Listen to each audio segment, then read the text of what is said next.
Good morning from WKYT News. I'm Bill Bryant. We're glad you're here. We welcome you to Kentucky Newsmakers, and happy Father's Day to those fathers out there this morning. We were always very appreciative that today's guest was here frequently during his 8 years leading the Commonwealth. Former Governor Steve Beshear is proud of his legacy. He has written a new book of which the title describes his feeling that he left politics for the election seasons. Governor Beshear embraced Obamacare. He quickly expanded Medicaid in the state. He has pushed back as the political climate has shifted, and some want to make considerable shifts and changes there. Beshear reveals his personal feelings on same-sex marriage, which he closely guarded when he directed attorneys to appeal a ruling from a federal court in Kentucky that struck down the state ban on gay marriage. Beshear talks about playing on the national scene and about the efforts of his wife, former First Lady Jane Beshear, in several arenas. There are some funny stories along the way as well in the book, including a desperate search for a bow tie down at the Mountain Laurel Festival where he was to crown the Queen. Governor Steve Beshear in today, and it's good to see you. Thank you very much for coming back. Well, thank you for having me. You start this book out, and I wondered what would chapter 1 be, and you go and you call yourself the Lazarus candidate, which I'm sure you'll be glad to explain. You'd been a young man in a hurry in the 1970s. You were in the state legislature. You went on to become the Kentucky Attorney General, term limited at that time for that. You moved on up successfully to lieutenant governor. Then the devastating loss in 1987 when you ran for governor, another ill-fated Senate run in 1996. People had said that, you know, you were on the ash heap of history. Did you surprise yourself that you ended up running and ended up winning in a comeback? Yes, I really did. I thought my political career was over. And, you know, I didn't like that because I enjoyed politics, I enjoyed public service, but you don't come back from those kind of things. And so my political career was dead. And I got back out into private life and got in the law firm, got into some community banking, did very well financially, raised our two boys, Andy and Jeff, and got to go to the soccer games and coach baseball and do all those things that fathers do, and I'm glad Sunday's coming up so they can thank me for it again. Yeah, right. But and then, you know, through a strange set of circumstances in 2006, I ended up running, and I think the the only person more surprised than me was my wife, Jane. And so then not only did I run, but I won, and that's why I called myself the Lazarus candidate, because I came back from the tomb. Well, you went to this meeting where in 2006, late 2006, I mean, time was ticking. It looked like the Republican governor was vulnerable, but the Democrats couldn't settle on candidates. And you went to this meeting and couldn't decide anybody but you in the room would be a credible candidate, right? Was that how it went? The whole year of 2006, there were a small group of us just informally trying to make sure that we had a credible Democratic candidate to run for governor against the incumbent Ernie Fletcher. And I was working on Jerry Abramson, who was running for re-election as mayor of Louisville. Others were working on Ben Chandler, Crit Llewellyn, you know, several people like that who would be very credible candidates.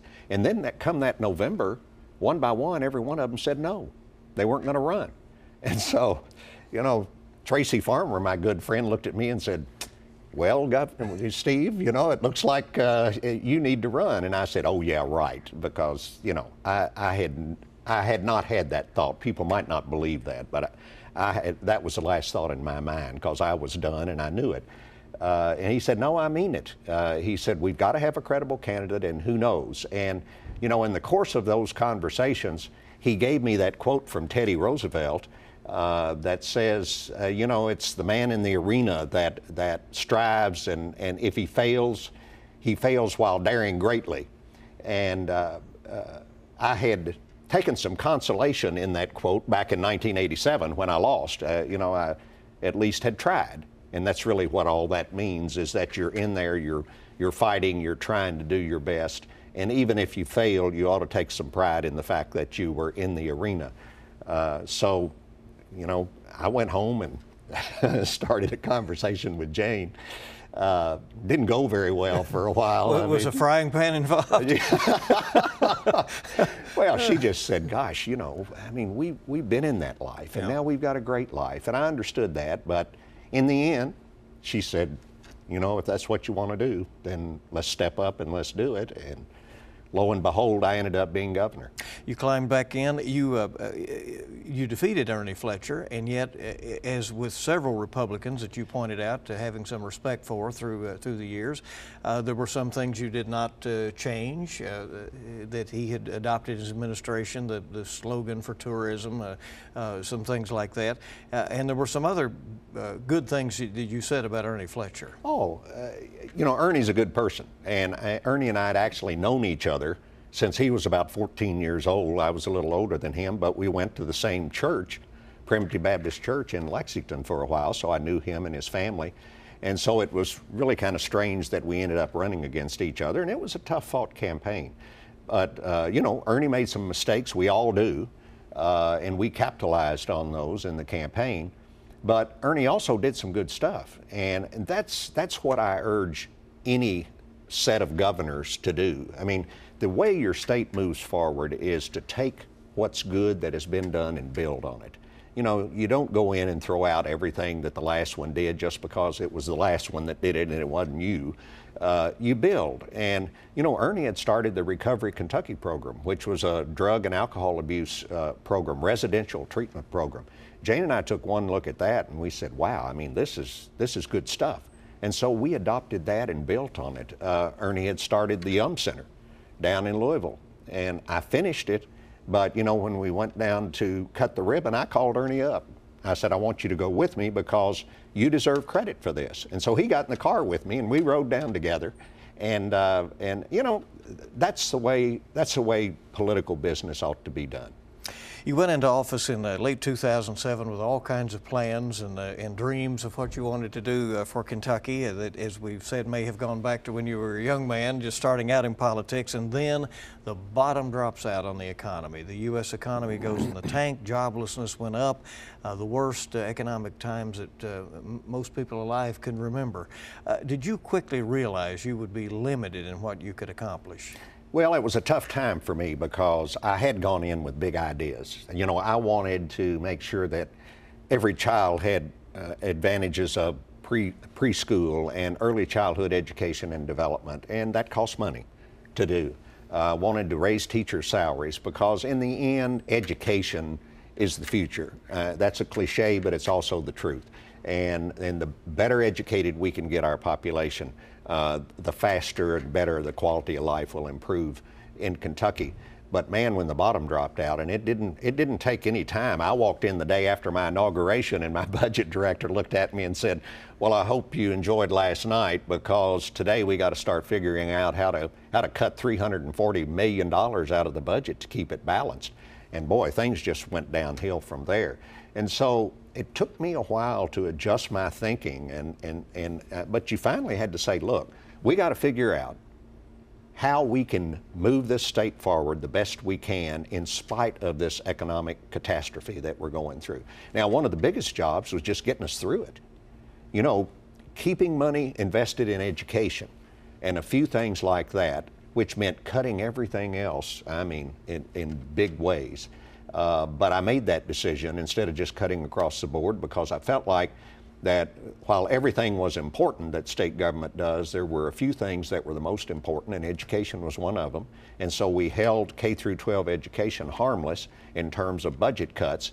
And I think that paid off for us because as we started coming out of the recession, we still had that foundation there in education that we could launch off of and build off of and move forward a lot faster than a lot of other states. I remember one of the darkest points you came on this program and you talked about the numbers were just continuing to plummet and things were looking bad, and you said we have to get through this. And was it important that you at that time in an FDR-like way try to help convince Kentuckians that they could get through the Great Recession? Yes. And one thing that I learned about leadership is something that goes all the way back to FDR, Franklin Roosevelt. I still remember my parents talking about how during that devastating depression, that glimmer of hope that the president had out there every day in those radio fireside chats.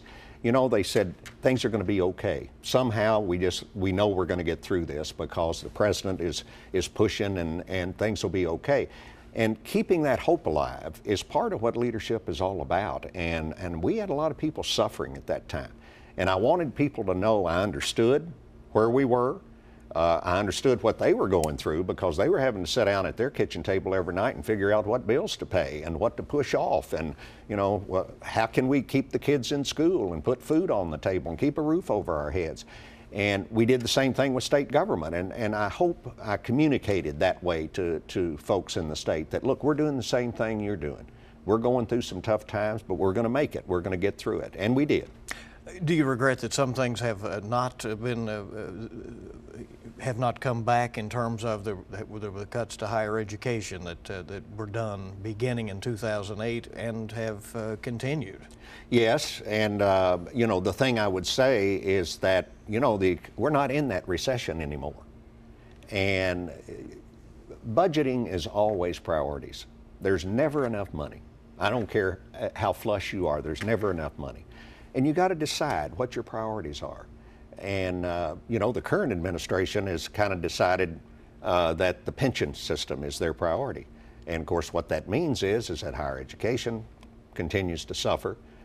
There was an attempt to cut K through 12, and, you know, while the House was Democratic, they stopped that budget from going through. But, you know, you got to make choices. And there are ways, particularly, I mean, when we left a $223 million surplus. Not like when I came in. And the economy is good compared to what it was then. So there are ways now to start reinvesting in a lot of these things that make Kentucky a better place. We'll come back and talk about the pension situation in a little bit because I know that it is a major issue in the state right now. You were clearly for expanded gaming. You wanted that. You pushed for it in the campaign. You pushed for it in the legislature. That just was not going to happen, even though it's a state that's known for horse race gambling and certainly has had the lottery for many years. But you couldn't budge that rock. No, and that's one of my regrets, is that we couldn't get that done. And really the main reason I wanted to get it done was the revenue it would bring in for the state. You know, raising taxes is always a very difficult thing to do, and particularly raising revenue. And during a recession, that's the last thing on my mind. There was no way I was going to propose tax increases across the board to raise revenue when everybody was suffering like they were. So, you know, a way to get a lot of revenue. I mean, the estimates were $300, $400, $500 million a year into the state was with some kind of expanded gaming. It would also help our thoroughbred industry. But I did find out too that the thoroughbred industry, I love them all, but if you get 100 of them in this room, there'll be 100 different opinions on what to do and how to do it to benefit the industry. So you just couldn't herd the cats well enough to get it all done. Steve Beshear is a former governor of the Commonwealth. He's out with a new book called People Over Politics. We're talking with him about that, his time as governor, and what he thinks of things now. Coming back on WKYT's Kentucky Newsmakers. Welcome back to Kentucky Newsmakers on WKYT as we continue our visit with former Kentucky Governor Steve Beshear. And he has a new book out, and we're talking about that and some other issues. Governor, is it easier to do these kinds of programs now than it was when you were governor? Everybody said, don't say anything that might be used against you, right? Yeah. Well, you know, I've always enjoyed these programs, Bill. I've always enjoyed coming on Newsmakers because you're fair. You know, you're not easy. You don't set people up one way or the other, but you handle it in an objective way, and that's all any politician can ask for. I even did a regular circuit of talk radio, and most of those are pretty conservative, and I didn't agree with a lot of them, but I enjoyed doing them because it gave people a chance to call in and ask me questions directly, and I didn't mind it. I mean, you know, they'd come after me, and I'd give them my explanations, and I think that built a trust. You know, that's one of the main things about leadership, is that if people trust you, then they'll give you some latitude to make some decisions and do some things that you think are best for them. And I think that kind of interaction helped build that trust. There were several natural disasters during your tenure: ice storms, tornadoes, a windstorm that was the remnants of a hurricane. You obviously felt it important to visit with victims and go to areas that were affected. Once again, people want to see their governor. And that old adage that we talked about with FDR, with the ice storm, I mean, 110 out of 120 counties were in states of emergency. People had no electricity, they had no lights. I mean, they didn't know what to do. You know, I activated the whole National Guard. I mean, the generals looked at me like, everybody? And I said, yes, everybody. Well, what do you want them to do? I want them, if nothing else, out in these communities, walking up and down those streets, knocking on doors and checking on people, making sure they're okay. Well, thank goodness we did that. We saved some lives. But just as importantly, you again heard people saying, you know, Governor, when I heard your voice on the radio, when I saw the National Guard coming up the street in that Humvee or walking and knocking on doors, I just knew that everything was going to be okay. That's a big part of what I think leadership's all about. It's a personal thing, and it's a trust thing. The Affordable Care Act was passed in 2010 along party lines. You have to acknowledge, certainly, you quickly moved to expand Medicaid. Many then and now questioned that move, the cost, whether it is sustainable. You have never wavered in saying you think you made the right decision. If there is one thing that will make this state and its people up to the top of the list as opposed to the bottom of the list, it's better health. We're a state that's very unhealthy, and we all know it. I mean, you look at any of the rankings, whether it's cancer, diabetes, high blood pressure, cholesterol, you name it, we're bad in it. And until we improve our health, then you're not going to improve much of anything else. You know, the CEOs that come in and talk to me about locating jobs, their biggest issue, a qualified workforce. Well, you're not going to have a qualified workforce if it's not a healthy workforce. So to me, the one chance we had when the Affordable Care Act came by, and you know, it may not have been the best way to do it, but it was the only way out there that I had to actually make a huge change, a huge sea change in the health of Kentuckians over the next generation. And so it wasn't political with me. I don't care whether it's Republican or Democrat. We just grabbed hold of it, and I think the results speak for itself. Well, Governor, what do you say to those who say, well, now we're left with a bill? He could do that when there were some subsidies coming in, there was some extra money, and it was just starting. But after you left office, the state is stuck with the bill. I'll tell you what I say to them. Before I made the decisions, I went out and got some independent studies done of what this would do to Kentucky and for our budget. I mean, I brought in PricewaterhouseCoopers. I brought in Deloitte 2 different times to do studies on this. There have been independent studies done since then. And you know something, Bill? Every one of those studies concludes the same thing. This is affordable, it's sustainable, and it's making a real difference in the health of Kentuckians. Now, those folks that say, well, we're left with the bill and who's going to pay for this? They have no studies that say we can't pay for it. It's just not a priority of theirs. Like I said in the beginning, budgeting is a priority. If the health of our people is a priority for our leaders today, then we can fund it, because the studies all say that it is going to produce and is producing enough revenue with additional jobs. I mean, we created 12,000 new jobs the first year we did this. And the projection is there's going to be 40,000 new jobs over the next 8 years. That's going to produce a lot of tax revenues. So if you really want to improve the lives of Kentuckians and their health, then fund the program and move on. One of the priorities of your successor is the pension liability, as you mentioned, and the tens of billions of dollars that the state is on the hook for to pay out these retirements over time. Certainly, Governor Bevin has wanted to get those better funded. He blames a series of governors and legislative decisions that were made over the years for letting things get out of control. Well, certainly the unfunded liability is an issue, and it's a serious issue. It's an issue that every state has. But what does that really mean? I mean, these numbers they throw out here, $30 billion, $40 billion, the first thing that people ought to understand is that's not a real number. That's a guess. It's an educated guess, but it's a guess. Now, where does that number come from? Well, what it means is, how much money would it take if we shut the pension system down today, and let's say we got 400,000 people, either retirees or active workers who will become retirees, and we take all those people, how much money would it take to pay out all of the benefits until the very last one of them is dead? Now that's what that number represents. Well, how do they get that number? Well, you got these people called actuaries that look out over the next 30 years and they try to project what the interest rate's going to be over the next 30 years, what the marketplace is going to do. Are we going to have a depression? Are we going to have recessions? Are we going to have wars? How long will each one of these people live, so that we can figure this out? Literally hundreds of assumptions, Bill. Then they assign numbers to those, and they come up with an unfunded liability number. Now, but isn't it responsible to try to have a plan as yes, to how to pay off that much debt? That's exactly right, and that's what we did. In 2013, we brought Republicans and Democrats together, the Chamber of Commerce, everybody, and we brought in an outside expert, the Pew Foundation. They've worked with states all over the country on pension issues. And they sat down and we came up with a solution. We changed benefits for future hires. We came up with a schedule of payments that the state would make every year over the next 20 to 30 years. And we all realized that, number one, it took us about 20 years to get in this mess. It's going to take us 20 to 30 years to get it back on an even and level playing field. But if we follow this path, it will happen.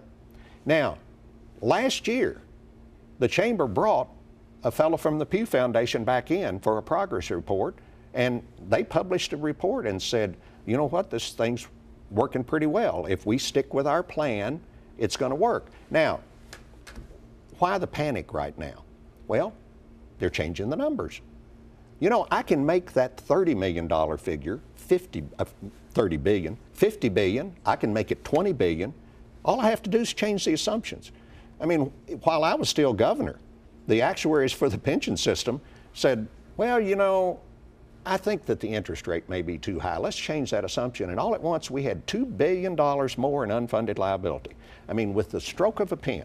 So all I'm saying is that this, you know, that this is a serious issue, but we don't need political people doing the numbers. Do you disagree with Governor Bevin putting in like $1 billion toward trying to the only way you're going to solve this, Bill, is a long-term plan, just like we had in 2013. You don't just throw money at it year to year. You have a plan set up, and you stick with that plan. And the point I want to make is this does not have to be a vacuum cleaner that pulls all the money that ought to be going to K through 12 and to higher education and to economic development and to public safety and all those things that make our lives better. You know, don't let anybody use this pension thing as an excuse to pull money out of education for our kids. Steve Beshear, former governor of Kentucky, is with us. Our final minutes with him on Kentucky Newsmakers in a moment.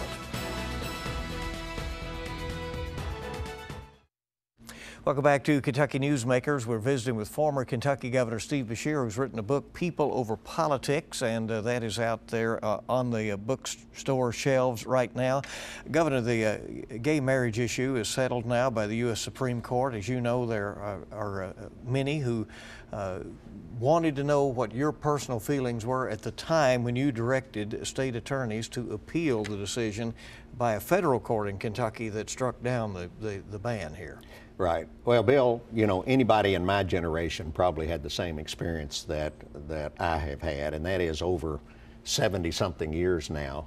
Back when I grew up, I mean, same-sex marriage wasn't even a blip on the radar screen. I mean, you hardly even talked about homosexuality, much less marrying. And then you can see how times have changed and lives have changed, and my thinking over all that time period changed. I mean, I was brought up in a religious home, and, you know, the thinking back then basically was that homosexuality was a sin and, you know, was a choice and all of that. And then, you know, now I think most people understand that for the most part it seems to be biological and hereditary, and that there isn't any blame to assign here. I mean, it's just what it is, it is.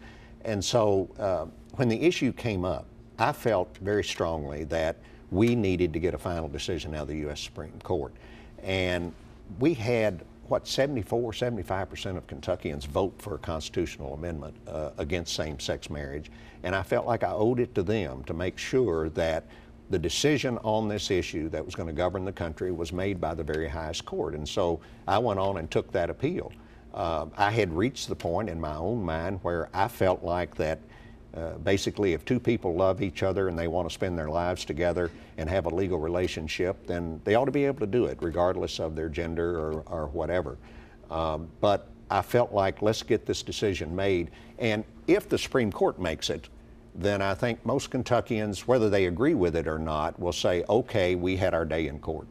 We have less than a minute. We better give it to former First Lady Jane Beshear. She was reluctant for you to run, but she embraced it, and you said did many things, may have been your strongest asset during your tenure. I mean, you know, we wouldn't have accomplished the things we accomplished without Jane Beshear. She was the most active First Lady, I think, in modern history, and it was all in substantive stuff: education, economic development, development of trails, breast cancer awareness, you name it, and she was involved in it, and man, oh man, I couldn't have had a better partner. You finally, somebody gave you a bow tie down at the Mountain Laurel Festival. You were down there desperate and couldn't get one. Did you ever give it back? Is that? I think I gave it back, but the people ought to read about that in the book. All right. Again, it's People Over Politics by Steve Beshear, and of course had some help with Don Hassert, who helped you write the book. Dan Hassert, Dan Hassert, my speechwriter for 8 years. All right. Thanks for coming. You're welcome. Thank you. Thank you for joining us for this edition of Kentucky Newsmakers. We hope you make it a good week ahead.